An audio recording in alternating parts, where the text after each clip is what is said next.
توی این فرودگاه اومدم تست آیرودینامیک این پیکانو بگیرم. این پیکان حالت مکعبی داره و اصلا آیرودینامیک نیست. حالا چی میشه اگه عقب و جلوی این ماشین رو مثل موشک تیز کنیم و دوباره تست آیرودینامیک بگیریم، ببینیم اصلا سرعتش بیشتر میشه یا نه. از اول فرودگاه شروع میکنم در حالت معمولی ماشین. یا خدا.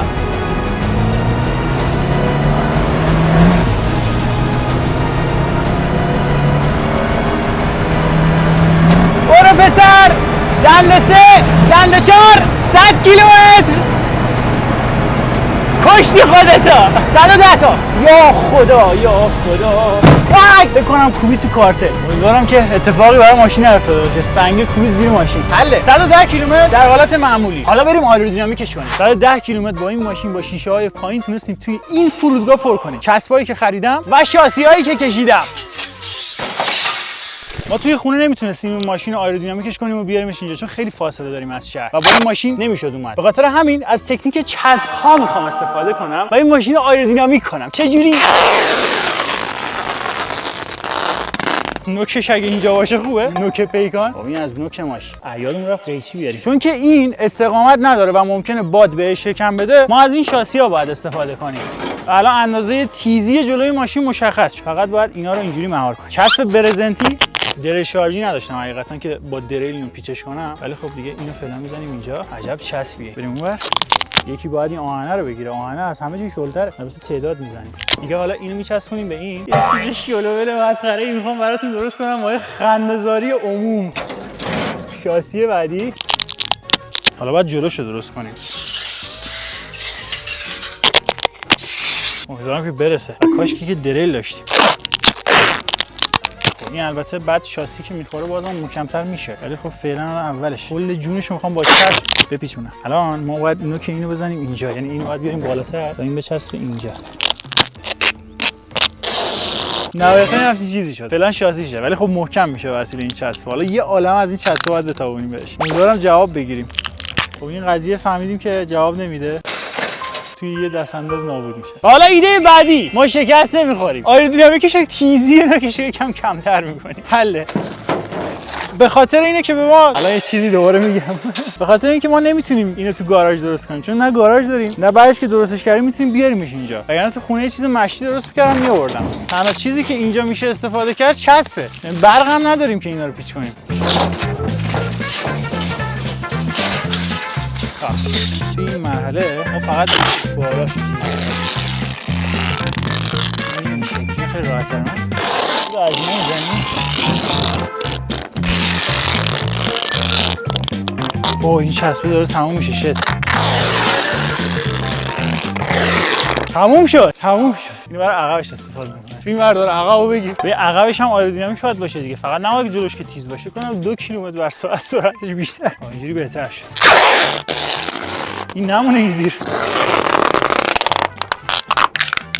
اینجا که میزنی بعد بیا اینا رو بچسبونی به این شاسیه تا محکم شه. ولی تقریبا حس می‌کنم کار آیرودینامیکمون یکم انجام میده. بازم سفت‌تر میشه حالا کلا.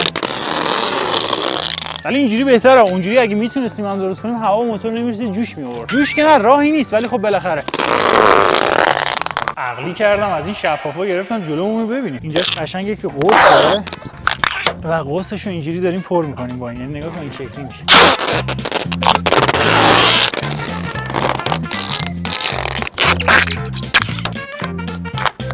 خیلی حال میده. اینجوری که در باز شد در نماد بزنیم. آینه ها رو هم چیز میکنم آیرودینامیک میکنم. چسب میزنیم این شکلی بهش. اون تا شیشه رو بعد میریم بالا. یه جوری که در باز بس شه. به جز تیز کردن عقب جلوش یه سری کارهای دیگه هم میخوام بکنم. شبیه گلخونه شد ماشین. یکم داره ابر میاد. پیرنمو عوض کردم و اینکه اصلا بگم یه دونه چسب الان مصرف کردیم. من چند تا گرفتم؟ 6 تا گرفتم. ولی اون برزنتی خیلی محکم بود. قوس اینجا رو نگاه کنید. عاشق قوس اینجا شد. گفتم که روی چرخاشم میپوشونیم که باد توی اینجا نیاد، ولی خب باید دور بزنیم چون دیگه چرخ الان بتابونیم کم نمیشه. حالا دور بزنیم. یه برنامه‌ای هم برای سپراش میچینیم. اگه بتونیم اینجا رو این شکلی بزنیم هم مثلا خوب میشه. اگه این زیاد جلوه چیزی نداره میتونیم باش تو خیابون بریم. خب توی جاده اگه اینجا نتونستیم 110 تا رو مثلا رکوردشو بزنیم، چون شتاب فرق میکنه با سرعت دیگه. شتاب اصلا 100 مثلا 20 تا به بعد تازه آیرودینامیک قضیهش میاد وسط. خب بعد بریم تو جاده بریم 130 تا پر میکنه یا نه؟ چرا اینجوری میخندی؟ اینجا فرودگاه F14 قدیمی بوده. این آسفالتی که میبینید 40 سال فکر کنم قدمتشه و دور اونجا خاکریزه. اسم من این خاکریزه حالت استراتژی نظامیه، نمیدونم چیه داستان. یه زمانی اگه یه هواپیمایی اومد چرا مقر فرماندهی شد. واقعا در مورد اینجا اطلاعات ندارم. اگه میدونید برام بنویسید. اسم من توی هر شهری که مثلا فاصله داره تا فرودگاه یه دونه همچین فرودگاه اضطراری گذاشتن. حالا در کل برای جنگنده هم نباشه خوبه دیگه. میایم اینجا موتور سواری میکنیم، ماشین سواری میکنیم، تست آیرودینامیک میگیریم. ولی اسم من شاید با نکنش، نمیدونم شاید بکن. این دره رو کلا پلم میکنیم. بچه‌ها من توی مسابقات دیدم، یه سری مسابقات نمیدونم چیه، ولی حتی این درزارم میبندن با چسب و اینا. خارجی‌ها دیدم این کارو میکنن. حالا ببین چقدر مثلا تاثیر داره توی آیرودینامیک و باد که این درزارم میبندن، آینه‌ها رو میپوشونن، اینا رو پر میکنن. دقیقاً الان ما داریم همچین کاری میکنیم، ببینیم واقعا تاثیر داره یا نه. این نوایی که شما از داخل ماشین داری وحشتناکه. اینجا نمیچسبه، میدونم که نمیچسبه.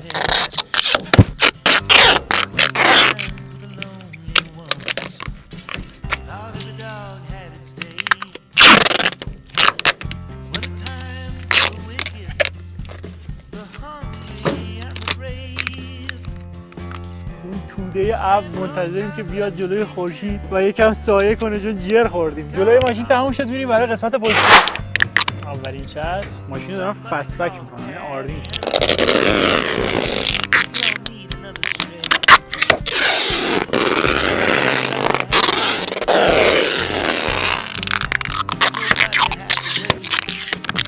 ایکان فست بک دیده بودی؟ دقیقاً این فورد مستانگ شده که مثلا 1960 بود شیشه انقدر اینجا داشت، عقبش اینجوری صاف بود. این اونها شده، شبیه یک گلخونه سیار شده. حالا میرسیم به قسمت چرخا. اول چرخا عقبو میپوشیم، بعد اونوریش میکنیم و بقیه‌شو اوکی. یه چیز جالب‌تر، کلا دو تا چسب برد. البته این دیگه داره تموم میشه ولی بقیه‌شو جواب میده. به نظرتون چند کیلومتر سرعتش زیاد میکنه؟ به نظر من 110 تاش میشه 120 تا. ولی اگه بشه 130 تا یعنی ترکوندیم. شما شاهد چسبکاری پرشیه‌های شوتی در جاده قم تهران خواهی بود. برای اینکه 20 کیلومتر سرعتش بیشتر شه. یه چیز باحال در مورد این پیکانه فهمیدم. رنگش داره از بین میره انگار. نگاه کن. مثلا من یه خورده چسب اینجا میزنم، بعد چسبا رو که میکشم رنگ ماشین بلند میشه. چطور ممکنه؟ اصلا بشین داخلش اینجا رو نگاه. اوه هیچی پیدا نیست.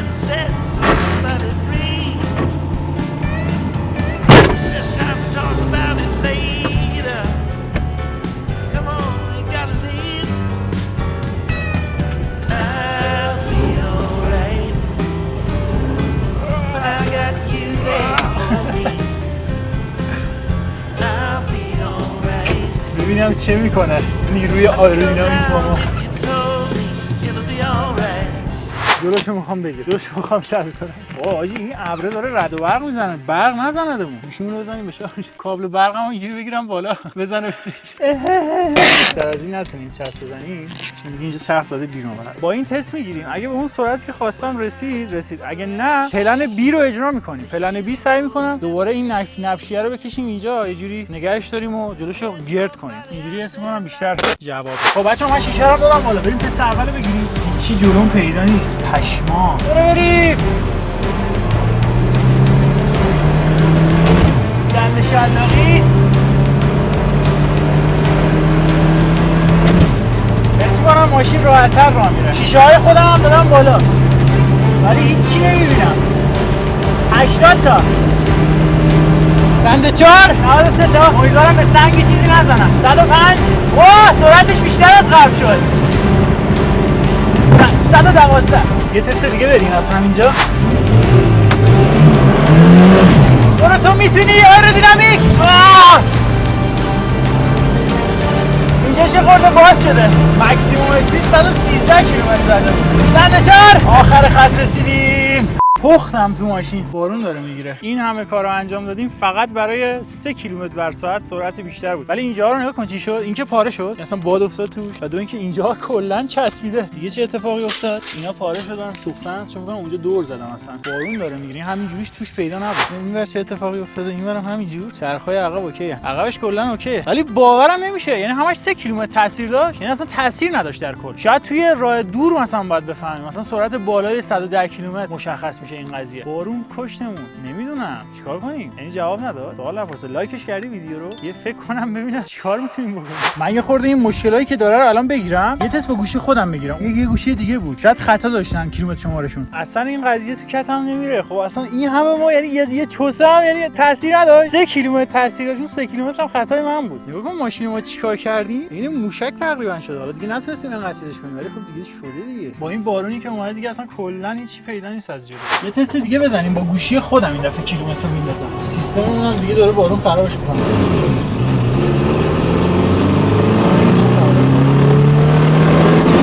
5000 تا سعی می‌کنم همه رو رنده بدم. به سختی دارم می‌بینم 5000 تا رنده 4 رنده آخر این ماشینه. 104 106 111 112 اوه شت. اتفاق بدی افتاد. اسمم لاستیک داره. اتفاق بدی افتاد ولی 114 تا اسمم پر شد. نگاه نکردم. چی شد؟ توی اکسل سالمه. و اتفاق بدی که افتاده ما لاستیک زاپاس برای این ماشین نداریم. من نمیدونم مال 206 بهش بخوره یا نه. خداییش دم خودمون گرم. انجامش دادیم واقعا. یعنی دیگه مثلا برای خود شخص من سوال نیست این قضیه که اگه بیام ماشین اینجوری کنم چقدر توی سرعتش تاثیر داره. البته یه نکته مهندسی دیگه هم هست. حالا میریم جلوتر بهتون میگم که الزاما موشکی بودن ماشین دلیلش این نیست که مثلا سرعتش بیشتر بشه. لیز بودن سطح هم مهمه. باید سطحش سر و صاف باشه. ما الان کرکری بودیم. اینا نگاه کن چقدر کرکری. اینا همه آیرودینامیک ماشین رو به هم میریزه. ولی با این حال 4 5 کیلومتر سرعتش بیشتر شد. سری قبلی من 2-3 بار گرفتم 108 107 و آخریش دیگه 110 بود که رکورد شد و شما دیدید. ولی الان 113 115 رو زدیم. یعنی چند کیلومتری سرعت بهتر شد با این اوضاع. اون این لاستیک چیزه بود. زاپاسه بود که موسری انداختیم روش. شهر بیسیش ببین بهش میخوره. اینم باد نداره. شت. چرا این باد نداره؟ چرا این بادش رفته؟ بعدم اینجوری بریم دیگه، بریم تا شهر. والا زاپاس پنچر اومدیم تو بیابون. واسه آب خوردن آوردیم و عقلمون رسید. حله بریم. ولی قبلش بذار یه کاری کنیم. با این 206 یه سرعت ببینیم چند کیلومتر پر میکنه تو اینجا. تست بزنم. و از اونجایی که میترسم لاستیک اینو بهتره کنی، بیا این کارو نکنیم. جمع کنیم بریم فقط. اینا رو باید باز کنیم الان. آره الان میخوایم بریم پنچر گیری. طرف میگه اینا چیه؟ الان شیشه‌ش هم خورد میشه. چقدر من درگیر بودم تا این پست رو گرفتم و الان نابود شد. و چاقو نداریم ما. رنگش بلند شد اینجا.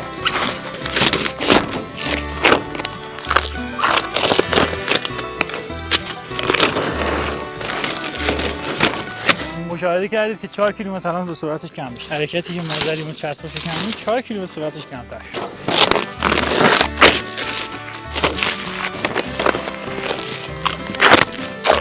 پیکان به حالت قبلیش برگشت. لاستیکمون که ترکیده است. یادم رفت. بعد همه آشغالامون رو جمع کنیم بعد بریم. کلا دیگه تکونای ماشین الان شروع شد و دیگه داره متلاشی میشه لاستیک این ماشین. همه آهنا و وسیله‌هامون هم آوردیم. قشنگ امروز گفتم بذار برم وایسم تا باز کنه زاپاسو بگیرم، چون بالاخره تو بیابون میریم. ولی علاوه بر اینکه این زاپاس نداره 200 هم نداره. آمپرمون هم مثلا یه خورده رفته بالا. سمت قرمز رفته چون خیلی خاموش روشنش کردم. بریم جلو ببینیم چی پیش میاد. امیدوارم که تا اینجاش لذت برده باشید و این ویدیو دارای پشت صحنه میباشد. یه کاناله، نمیدونم این کاناله برای چیه ولی خاکریز و کاناله. خیلی عجیبه اینجا برام. هیچ اطلاعاتی ازش ندارم. خسته شدیم. چیر خوردیم. نیم ساعت توی این جاده خاکیم. انقدر این ماشین صدا میده.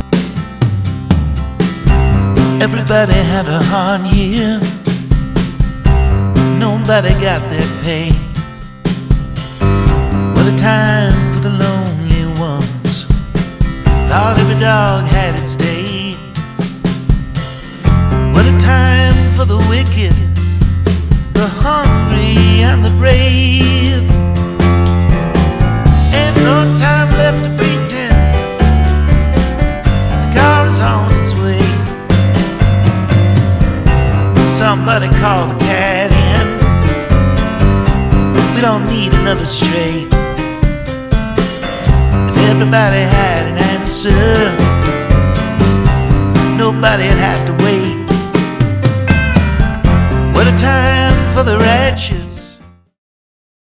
شانس آوردیم که ماشین پنچر شد. نگاه هوای فرودگاه رو. این هوای ماشینه، یعنی این بدنه ماشینه و این کلا دیگه متلاشی شد. این همه لاستیک اونجا هست ولی هیچ کدوم به درد ما نمیخوره و اینجا هم هیچ مغازه‌ای نیست. واقعا نمیدونم باید چیکار کنم. باید تا شهر بریم. شهر خیلی دوره. پشما ما تا نوک اون کوه رفتیم اومدیم. یادتونه با همین پیکان اگه ویدیوشو ندیدین بالا میاد بزنش ببینید. حتی یه دونه چرخ هم روی آردی بود و باد بود، میتونستیم اونم بیاریم ولی به عقلم نرسید. فاک ماشین داره جوش میاره. حالا خودمو تو این شرایط ندیده بودم. هیچ وقت دیگه هم نمیخوام تکرارش کنم. ما رسیدیم به شهر گلشن. چراغ هم سوخته. اینجا رو نگاه کن. یا خدا. رنگ 206 بهش خورد. همینو باد میزنیم زیرش بریم خونه. اینم از چرخ. بریم. و ما بازم زنده موندیم و تونستیم فرار کنیم از مخمسه. اینا تجربه برای آدم میشه که مثلا دیگه به اعتماد به نفسی میرسی که هر جایی که میری بالاخره میتونی خودتو جمع کنی و اینو شهامت و جرأت بهت میده. من به خونه رسیدم و هنوز زندم. میگه دستا بالمو داغون، هر روز داغون‌تر از قبل. نتیجه‌ای که گرفتیم چی بود؟ نتیجه گرفتیم بود که 5 کیلومتر بر ساعت سرعتتون بیشتر میشه اگه این همه داستان داشته باشی. ولی یکی که باید بدنه صاف باشه، دو اینکه اینجوری شیب بودن ملاک نیست. باید یه قوس و جلوی ماشین قوس رو طی کنه و آخرش تیز بشه و اون عقب صندوق هم ما بازم صاف بود، یعنی اونم باید تیز میشد که ما نتونستیم این کارو انجام بدیم و نمیشه توی خونه این کارو انجام بدم بعد 40 کیلومتر برم اونورتر تستش کنم. به مشکل میخوریم دیگه. خلاص مرسی تا اینجا اومدی. لایکش کنم، سابسکرایب، کامنت. خیلی شکریم. خداحافظ. یه ایده به سرم زد با چسب این کارو بکنیم. روی 206 هم انجام میدم. خب یه 120 تا باش میریم ببینیم چه اتفاقی براش میفته. خب اینجا یه محوطه باز. اول روی 206 هم تست کنم ببینم چسب جواب میده. اگه چسب جواب بده میریم برای مرحله بعدی. وای چه بادی. خب من فقط اینجا رو چسبوندم که ببینم مثلا باد اینو میخوابونه که اینجوری که حالا دست میذارم اینم نرمه. ولی میشه یه کارایی کرد، تریکایی زد. فقط کافیه دستم به برفاکو بخوره تا نابود بشیم هممون. چند تا داریم میریم؟ تازه شد سر 10 تا. بکنم میکنه اینقدر بره رواله جواب میده. خب این طرح جواب داد. باید یه حرکت دیگه بزنیم که مستحکم چسب برزنتیه و یه بوی عجیبی هم میده. 500,000 تومان این دوتا شد. فردا قراره برم برای فیلم برداری. نمیدونم چقدر نیازم بشه ولی در کل زیاد برداشتم. بهش گفتم اگه اضافه اومد بقیه‌شو برات میارم دیگه. یکی کلا مصرف شد بقیه‌شو بشینیم پولمون میگیریم. عقلی کردم. یه عالمه نوارم آوردم که اینا فردا احتیاج به این رفته اینجوری پشت اینجا تاویده اومده اینجا. امروز صبح روزیه که من میخوام پستشو بگیرم. از صبح 1 ساعتی من دارم آماده میشم. بنزین زدم به ماشین و یه عالمه وسایل، میکروفون، دوربین کوچولو، گوپرو رو باید ببندم. اینجا این پایه دوربین، یه عالمه سیم، پاور بانک. دیگه چی داریم؟ هلیشات هم که اون زیر اوکیش کنم. اینا رو هم مرتب کنم. کلاه ایمنی هم میبرم. این کلاه رو هم باید ببرم. سویچای پیکان اینا رو. اگه قسمت قبلی دیده باشی یا مخاطب من باشی میدونی که دیشب من اینو تموم کردم و خونه همچین وضعی داره. از مرتب نکردم ولی بعد آچارامون رو برداریم ببریم. خب همین ابزارا شد. فیلترش هم باید ببندیم. الان می‌خوام تو خاکی. همه تجهیزات فیلمبرداری ریختم داخل این. میاد اینجا. اینا از کلاه. اینا از اون یکی کلاه. حالا لاستیکاشو جابجا کنیم چون یکم دیگه بریم میترکه. نمی‌خوام این طرفش دیگه صاف شد.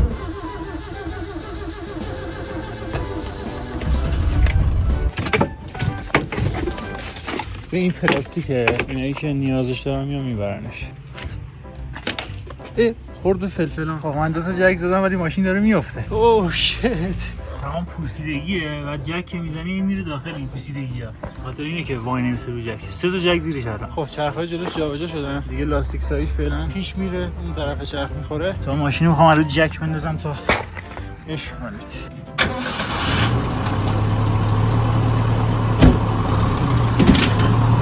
حالا توی این مرحله باید بشوریمش چون خیلی کثیفه. ممکنه چسبه بهش نچسبه. خب اینم از این هیچ فرقی نکرد. فقط خاکاش بلند شد. ویندوز هم بالا نیومده. ساعت چنده؟ ساعت شده ساعت 8. این از که مثلا 6 بیدارم دارم آماده میشم. خب بالاخره راه افتادیم و 2 ماشینه میریم. واو چطور ممکنه؟ حاجی چقدر باحال پیکان. مثلا چند خیابان که سوارش میشی بهت میچسبه. مثلا حال میده پیکان سواری. حدودا نیم ساعت 40 دقیقه راه داریم تا فرودگاه ولی حدودا 20 دقیقه‌اش فقط خاکیه. حالا با این پیکانه میشه تون رفت خاکی و مهم نیست برامون. ولی 206 پشت سرمه. اون هاشش حرفم اینه که 206 ماشینمونه نمیشه تو خاکی باش تون بیای.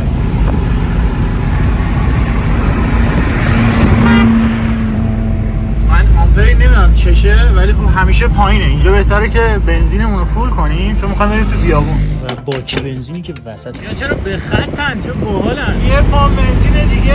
بچا جادهشو پیدا کردیم. تقریبا ته اون جاده نزدیک به کوه فرودگاهه. یه فرودگاه اضطراری F14 با 50 سال سن فکر کنم. اطلاعات دقیق‌تری ازش ندارم، فقط میدونم فرودگاه اضطراری رو توی یه سری از مناطق میذارن برای اینکه اگه یه مشکلی خورد میدونن که آقا فلان جا میتونن فرود بیان. و جاده خاکی‌ها شروع شد. محلی‌ها اینجا تنباکو میکارن. من زیاد آشنایی به کشاورزی ندارم. ولی انگار میخوام مثلا خشکشونا رو میذارم تو فرودگاه خوش بشه. 206 گوسفندا چیزی هم دارم بخورن اینجا. پشما. ساعت 9:30 صبح. این خاکریزی که میبینید دقیقاً پشتش آسفالت فرودگاه است. فکر کنم 1 کیلومتر و نیم مسافتشه. ما 1 رو 20 دقیقه است تو این جاده ای. نه. و بالاخره رسید.